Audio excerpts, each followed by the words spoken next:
everyone, welcome back to Daily English. Today, we're going to learn English interview with beautiful and stunning Emma Watson. And we will explain some difficult words' meanings, key idioms, and vocabulary she uses. So without wasting our time, let's get started and improve our listening skills together.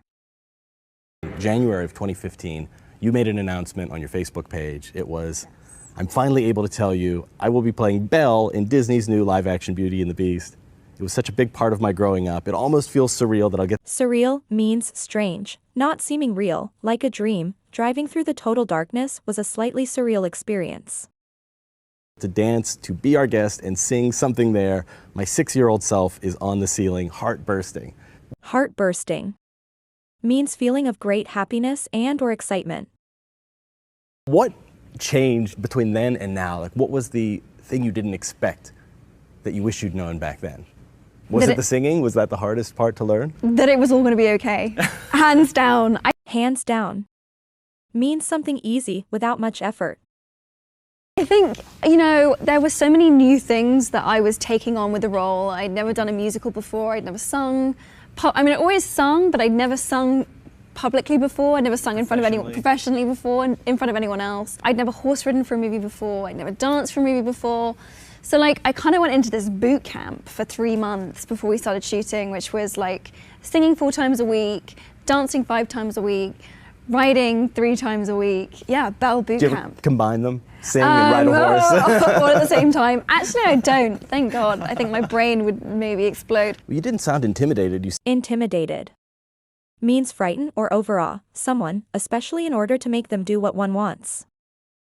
Sound jubilant. My 6-year-old self is on the ceiling. On the ceiling, yeah. No, I think I feel so blessed to have already played one of my childhood heroes, which was Hermione, and then to get to play another one. I feel like that's almost unique to an actress to get to do that. So I was like, wow, this is.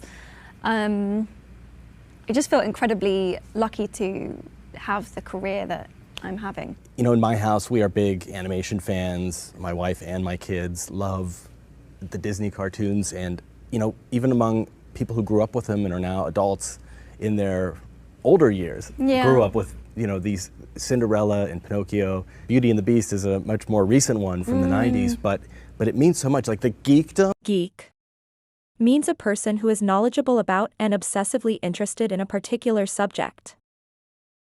Around animation is as intense as Star Wars or Marvel, DC, Harry Potter. Totally. Isn't it? Yeah, I feel like it unlocks for people something from their childhood, something that feels so deep inside them, and something that they've always known. It has a level of familiarity that is just so intense and special. When I talk about prep and whatever else, it was in the build up to the movie, I really felt the pressure of that, not just from me loving those films, but knowing how much this character means to so many people. What was it you didn't want to change about her? What do you think is fundamental to the character of Belle that needs to stay the same in both the animation and the live-action version? What I love about Belle is that she's kind of, if you look at her within sort of the category of those Disney characters, she's kind of the rogue. Rouge means any kind of red or reddish colored makeup that's used for tinting a person's cheeks.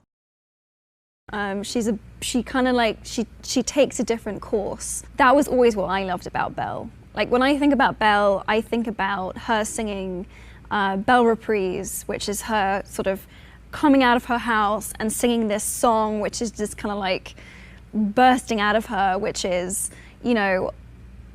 I know everyone around me can't understand why I don't want what everyone else thinks that I should want and which is being handed to me, but I really just want something more. I want something else. This doesn't fit, I don't fit. She kind of, like the Robert Frost poem, she takes the road less traveled, and I always really identified with that. Belle is no sheep. She's really on her own. She's on her own path. She's friends with sheep, though. She's friends with sheep. She is friends with sheep, but she's on her own thing. And there's this defiance. Defiance means behavior in which you refuse to obey someone or something.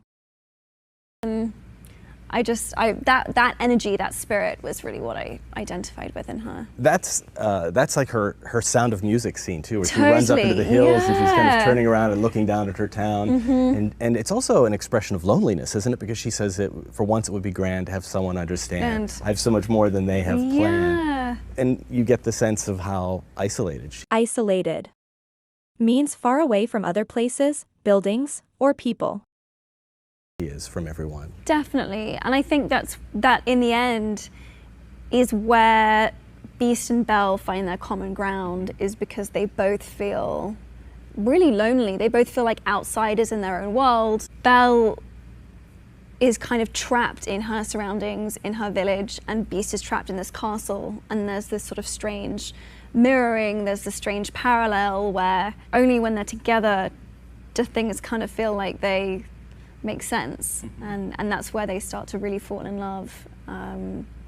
They make sense of one another for each other. So the opposite of the question is, that was what you wanted to keep the same about them. Yes. What did you want to change? Like, what did you want to bring to it to make it your own, your version of Belle? What's so beautiful about the story as a whole is this idea that Belle is able to see past these extraneous, external, superficial qualities of Beast. She's able to see deeper. And that's one of her one of her special powers, is that she can see behind his anger and frustration, see the pain and vulnerability and insecurity. Frustration. The feeling of being upset or annoyed. Vulnerability means the quality of being easily hurt or attacked. And her beauty is put in contrast to his beastliness, and it's kind of what creates that beautiful opposition. So in the original, you don't get much of a sense of who is Belle, what does she do, where does she come from, how does she spend her time before she goes and meets Beast. And so I wanted to create a bit more of a backstory for her. You kind of get a little bit of a sense of why she doesn't fit in, like she likes to read books and she's not desperately in love with Gaston, but why is it that she's such an outsider? Why does she feel like she doesn't fit so much? And I really wanted to get to the bottom of that. We kind of made her this mad, wacky inventor, which was originally kind of like her father was that role, and it kind of became more about Belle. Kevin Kline's character for my father became much more of this slightly frightened, slightly nervous, cautious, but very sensible, wise, loving father. So it was really fun to do that and add that on. Yeah, crazy old Maurice was building like a wood cutting machine. With but now it's Belle. Belle's like creating this mad.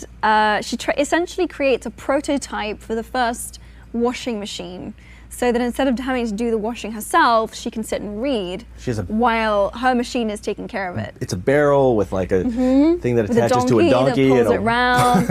I know, it's a whole thing. Donkey-powered washing machine. Yeah, donkey-powered washing machine. That's also a really traumatic scene. Traumatic means deeply disturbing or distressing. In the film, because she doesn't just invent this thing that starts washing the clothes in the public square. She's using her spare time to teach another small girl to read. And then the villagers come, and I don't want to give away too much, but they destroy her machine. There's like an anti-intellectualism in this village, which you get from her song. Yeah. There must be more than this provincial life, but you really get a sense of it in this movie. They're hostile to her. Hostile means showing or feeling opposition or dislike, unfriendly. Bringing change in her intelligence. They don't think women should read.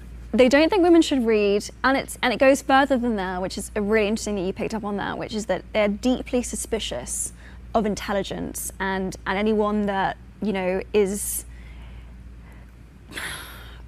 going beyond that, and they don't like anything that's foreign, unknown, that might be beyond their realm of experience. And so they really do, breaking the washing machine is symbolic of not just them, breaking something she spent hours working on, but them really trying to break her spirit and trying to push her and mold her into a more acceptable version of herself. I think that happens a lot with women and a lot with young girls, where it's like, oh, that's nice, but why don't we just push you this way a little bit? And why don't you do what's expected or traditional? Yeah, we prefer this aspect of your personality. Let's cultivate that area or that sort of thing that you're good at, and let's just kind of like push that side a little bit. I felt plot-wise it also Plot means the plan, scheme, or main story. explained why she maybe wasn't so eager to get back to the village. It was very important to me that Belle tried to meaningfully, try to escape, and only at the point when Beast comes and saves her, and she in turn saves him From the wolves. And there's kind of this unspoken agreement of, I'm not a prisoner anymore now, I'm here on my own terms, and I'm going to stay with you until you get well. But there's a dynamic that really shifts. What is it that makes the Beast worthy of being saved and redeemed? And Redeemed means help to overcome something detrimental. To release from blame or debt, clear. Gaston not worthy of it? Like, what is she That's seeing such a good question. in Beast? I think she can see in Beast that there's someone that has been fundamentally good, that has been damaged, and that kind of just needs rehabilitating almost. Rehabilitating means restore someone to health or normal life by training and therapy after imprisonment, addiction, or illness. And is just in need of love, whereas Gaston is kind of the opposite end of the spectrum, who is someone who has had nothing but love and admiration and easiness, and because he's never suffered, he doesn't have any empathy.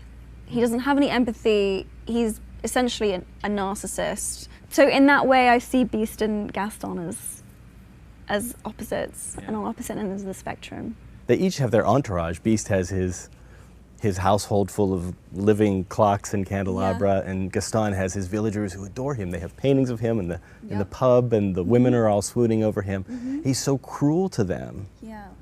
But Beast is loving in his gruff way toward his That's so true. people. I think there's like an intentional cruelty with Gaston, which is about building himself up by pushing others down. Whereas with Beast, there's kind of, you can tell he's being unkind because he's so unkind to himself, and he feels so terrible on the inside that it's a defense mechanism. Yeah, that it's a defense mechanism, and he doesn't see himself as being very worthy.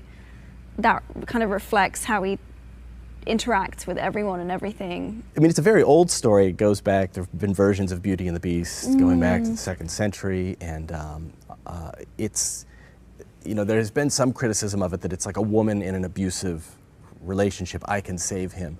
I don't really see it that way. I presume you don't either, but why? What do you say to that type of concern that it suggests to girls, stick with that abusive boyfriend, maybe you can fix him? Right. Why do you think that's not the case? It's such a good question, and it was something I really Grappled with. To begin to understand or deal with something in a direct or effective way. with at the beginning. The kind of Stockholm Syndrome question about this story. So I did some reading about Stockholm Syndrome. Stockholm Syndrome is where a prisoner will take on the characteristics of and fall in love with, in this sort of really strange way, their captor. Belle actively argues and disagrees with him constantly. She has none of the characteristics of someone with Stockholm Syndrome, because she keeps her independence, of mind. And I also think that there is a very intentional switch where, in my mind, Belle decides to stay. She gives as good as she gets. He bangs on the door, she bangs back, and there's this defiance that, you think I'm going to come and eat dinner with you, and I'm your prisoner, I'm your cat? Absolutely not. And it's only when and I think that's the other beautiful thing about the love story, is that they form a friendship first. And that gap in the middle where there is this genuine sharing and this real friendship, the love builds out of that. Which in many ways I actually think is more meaningful than a lot of love stories where it was love at first sight and you're dealing with all of these kind of projections. Projection Means a calculation or guess about the future based on information that you have. Beast and Belle begin their love story really irritating each other and really not liking each other very much. Slowly builds to friendship, slowly, very slowly builds to them falling in love. That is a big problem with a lot of traditionally written fairy tales, is that you're like, so the girl's just gonna give up her entire existence and everything that's important to her for this guy. That's, you know, and that seems to be like this recurring theme. Recurring means repeatedly happening or appearing multiple times. A recurring dream. Which is like, whoa, this is, you know. Even Belle goes that way because she's so in love with fairy tales at the beginning of the story and finding her Prince Charming. She does sing about her Prince Charming, but I think he's kind of, the sense that I got from Belle is that he's a bit of an afterthought. She's much more interested about getting out there and traveling and reading, and I think as well, like, Prince Charming is someone that comes along and understands her. She's waiting for someone that makes her feel understood in some way. Now, did you have any conversations with Paige O'Hara, who voiced the character? I didn't know. Back in the animated days? You know, it's interesting. I've done a few movies where I play, you know, someone's played my character before, or that, you know, my character exists in real life, and I've always chosen not to. I think because in the act of creation, you want to make sure that you're bringing something individual and original, and a big part of it was wanting to stay faithful to the original telling. And I hope we really got the balance right of being like, okay, we're going to offer you some new stuff that you've never seen before, but we're also going to give you the heart of the original. And through this yourself, on the other side of it, though, handing off Hermione Granger to Noma Dumuzwene on Harry Potter and the Cursed Child. You've met her and talked. What are your conversations like about Hermione? Now this is a character you both share. Oh, it was so strange. It was so emotional seeing Noma's performance in a way that I had not anticipated. Anticipated means to expect, look forward to, be sure of, to anticipate a favorable decision. At all. I went to the play like really just like, oh, you know, this will be great. I'll be interested to see. And didn't even realize until she walked in the room and just spontaneous means happening sudden way, without any planning or without being forced. Burst into tears. It was such an emotional moment for me, I can't tell you. But it was such a relief, because I think I'd played that character so intensely up until that point, to know that Hermione was going to be okay. I know that sounds crazy, but like, to know that everything turned out all right, and everything in the world was okay, and that there was someone else carrying her on and carrying her forward, and it was just such a relief. It made me so happy, because otherwise, I don't know, playing someone that, I mean, we get that little flash forward at the end of the last film, but playing someone that kind of just gets stuck in time at 20 years old, 19 years old, was like, no, like I wanted her to have a future. Well, you see so many years of her life back to back to back, and then nothing. So so it was sort of a relief. You obviously care a lot about the character. It was a relief, and again, it just feels so lucky to play someone that I sort of care about as much as I care about Hermione, and that kind of, in a way, does feel like an extension of some of the essence of Hermione too. When you talk to her, do you feel like you have a mutual friend in Hermione, like you both know her so well? Oh, definitely. And that was the other weird thing, is that Noma was a complete stranger, but that I felt like I'd known forever. It was really, I can't tell you, like, there was just an instant, like, intimacy, connection. Oh, we're totally on the same, you know, It's crazy. So obviously Belle loves books. That's her thing. She's a bookworm. You are too. You have our shared shelf. Yes. The book club. What are you reading at the moment? Like what's occupying? We're actually reading The Vagina Monologues by Eve Ensler. And Eve Ensler's written a ton of great books actually. So I had already seen the play before. So I'm kind of delving into a few of her other ones as well. I remember my mum taking me to see it when I was still pretty young, and I was horrified by the whole thing. I was like, you know, because it's such a Stigmatized means to treat someone or something unfairly by disapproving of him, her, or it. stigmatized topic, and Eve just boldly and bravely kind of just takes a pickaxe to all of the walls, to everything. And so you end up, if you bring it up as a topic, you end up having amazing conversations with people. People know you for He for She, Yes. the United Nations Solidarity Movement, bringing men into feminism, Yes. in supporting their friends and sisters and mothers. And what's the latest with that program? What can you tell us about where that is and your involvement with it? Yeah, I think the other thing that was really important for me about that movement was men understanding that it was also not just them helping their sisters or their friends, but kind of in a way helping or saving themselves in order to make themselves more full and more human and more whole, and you know, cherishing what we often consider to be feminine qualities, instead of kind of sweeping them under a rug or trying to pretend that they don't exist, or just generally devaluing them. What I would really love to focus on is there's a lot of missing data in that we have about women and girls, and there's a lot of these gaps that I'd love to try and fill and get some more information on, because when you can show the data on something, it makes something visible, and you know, it's very difficult to treat a problem that you just don't have. Like what kind of problems?